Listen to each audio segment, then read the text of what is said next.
Mummies and daddies, कैसे आप सब। मैं शिल्पी आप सभी से बात कर रही हूँ मेरे चैनल श्रीजी व्लॉग्स में। आज हम बात करने वाले हैं गुजरात अहमदाबाद के बच्चों के जाने माने doctor MD paediatric gold medallist doctor Rajesh Trivedi से, जिन्हें 36 इयर्स का एक्सपीरियंस है और जो चिरंजीवी चिल्ड्रन हॉस्पिटल भी रन करते हैं। आज ये हमें बहुत सारे अच्छे इन्फॉर्मेशन देने वाले हैं प्रीमेच्योर बेबीज के बारे में, ऑटिज्म के बारे में और डाउन सिंड्रोम के बारे में। ये जो पूरा वीडियो वो मैं पार्ट 1, पार्ट 2 और पार्ट 3 के हिसाब से आप सभी के साथ शेयर करने वाली हूँ। हेलो सर, आपका स्वागत है श्रीजी व्लॉग्स में। आज हम स्टार्ट करेंगे प्रीमेच्योर बेबीज के टॉपिक के ऊपर। कुछ क्वेश्चंस है जो मैंने प्रिपेयर किए मेरे व्यूअर्स और मेरे जितने भी पेरेंट्स हैं सभी को ध्यान में रखते हुए। सबसे पहला है, प्रीमेच्योर जो बेबीज है वो कौन से केसेस में से क्या केसेस होते हैं, क्या कॉम्प्लिकेशंस होते हैं जिसकी वजह से प्रीमेच्योर बेबीज बोर्न होते हैं? मदर को कुछ during the terminal pregnancy stress होता है, हाइपरटेंशन हो जाता है, या तो जो प्लेसेंटा है वो प्रीमेच्योर छूट जाता है उसके अटैचमेंट से। ऐसे केसेस में प्रीमेच्योर बर्थ होता है। और बाकी कई इंजरी वगैरह की वजह से भी प्रीमेच्योर बर्थ हो सकता है। लास्ट ट्राइमेस्टर में यदि इंजरी हो एब्डोमेन पे तो भी प्रीमेच्योर बर्थ हो सकता है।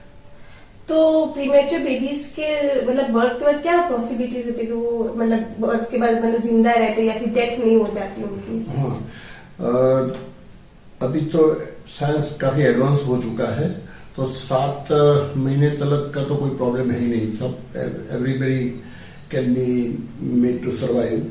बट अपने देश में between 5 and 7 months they are very extremely preterm babies जो बोलते हैं, जो those are weighing between 500 and 700 grams।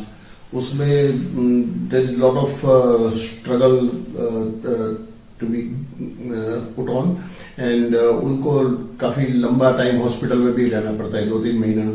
तो यहाँ usually most of the parents they don't afford it, so they don't opt for the treatment, and they always say कि हम दूसरा बच्चा पैदा कर लेंगे, ये इसको सर्वाइव करने के बाद। अच्छा डॉक्टर, ऐसा है कि जो बच्चे प्रीमेच्योर बर्न होते हैं उन्हें कैसे कहते हैं कि उनकी मेंटल डेवलपमेंट कभी कभी पूरी नहीं हो पाती है, क्योंकि वो 8वें या 9वें महीने में बच्चों की जो ग्रोथ होती है वो पूरी होती है मेंटली? ना, ऐसा कुछ नहीं। जो वर्ल्ड की लीडिंग साइंटिस्ट है they are all premature, like Newton, Einstein, there are so many dignitaries. They were born premature and still they have excelled in their field. ऐसा कुछ नहीं।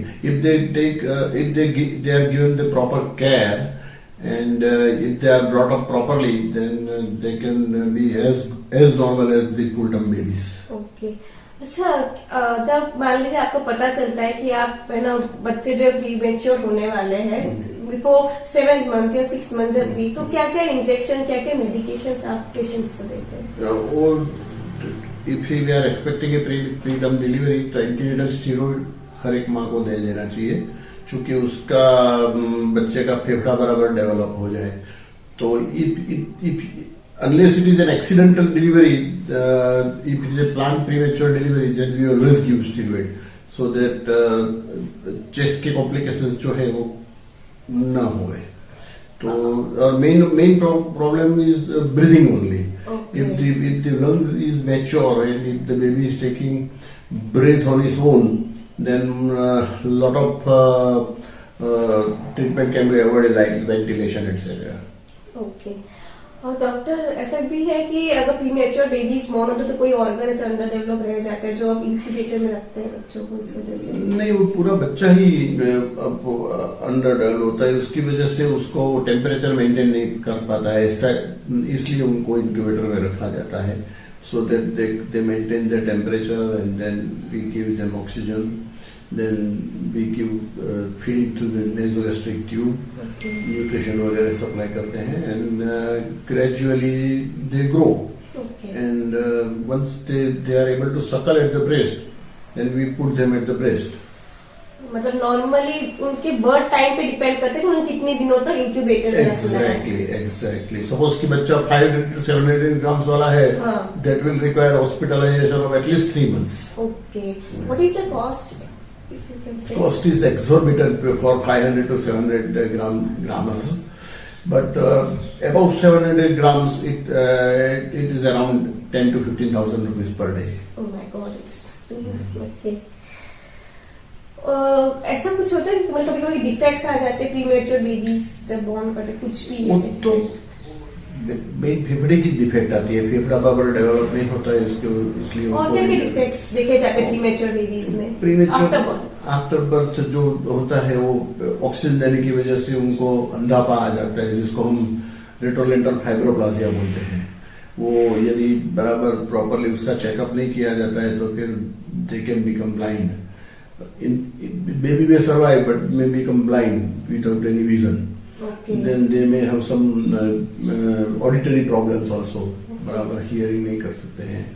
फिर उनका यदि बराबर प्रॉपर केयर नियोनेटल एज में नहीं लिया है तो ब्रेन का इंसल्ट हो सकता है, तो सीपी बहुत सारे बच्चे होते हैं, right. But if the proper care is given, most of the babies now survive well and they grow well. देखा गया कि प्रीमेच्योर बेबी से क्रॉस आई का भी बहुत प्रॉब्लम रहता है। हाँ। आफ्टर 1 year और 2 years पेरेंट्स डिस्कवर कि उनके बच्चों को क्रॉस आई का प्रॉब्लम हुआ है। Cross I problem is very common in small babies because there are 12 muscles, 16 muscles which are controlling the movements of the globe, eye globe. Okay. But if it is not corrected by 1 or 2 years of age, then we have to get it corrected immediately. Otherwise, जो non functioning आई है वो फिर lazy हो जाती है और develop नहीं होती है, ऐसा होता है। तो सर आप हमारे पेरेंट्स को क्या क्या टिप्स देना चाहेंगे, क्या क्या स्पेशल केयर वो अपने प्रीमेच्योर बेबीज की करें? एक्चुअली तो प्रीमेच्योर ना होवे वैसा ही करे तो सबसे अच्छा। सपोज के लास्ट ट्राइमेस्टर में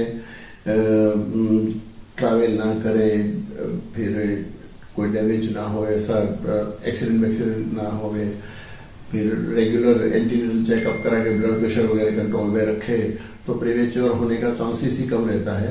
और प्रीमेच्योर होने का चांस है तो फिर एंटीनेटल स्टेरॉइड ले लेवे तो भी बहुत बच्चे का बहुत सारे कॉम्प्लिकेशन कैन बी अवॉइडेड। और बच्चा एक बार डिलीवर होने के बाद में तो depending upon the birth weight, he will require hospitalization and मैंने बोला वैसे maintenance of temperature, feeding and धीरे धीरे वो जैसे जैसे फीडिंग मिलता है वैसे वैसे ग्रोथ हो जाता है और eventually they come out of the nursery. Premature babies का जो बर्थ चार्ट वो नॉर्मल बेबीज के बर्थ मतलब जो वेट चार्ट होते हैं उससे तो अलग ही होगा। हाँ, क्योंकि नॉर्मल बेबीज अराउंड 1 year तक 10 kg से 9.5 kg तक वो नहीं हो सकता है। वो कोई 700 grammars cannot become 10 kg in 1 year of age. Okay. They lag behind for a certain time, but by the age of 1 or 2 years, they catch up with the other babies born full term at that time. So parents, I hope आप सभी को ये information बहुत अच्छी लगी हो। अगर आपको पसंद आ रहा है ये video then please like, share and subscribe our channel Shreeji vlogs. और इस हॉस्पिटल और डॉक्टर्स के बारे में जो भी डिटेल्स आपको चाहिए वो सारे डिटेल्स मैंने अपने डिस्क्रिप्शन बॉक्स में दे दी है, तो प्लीज चेक इट आउट।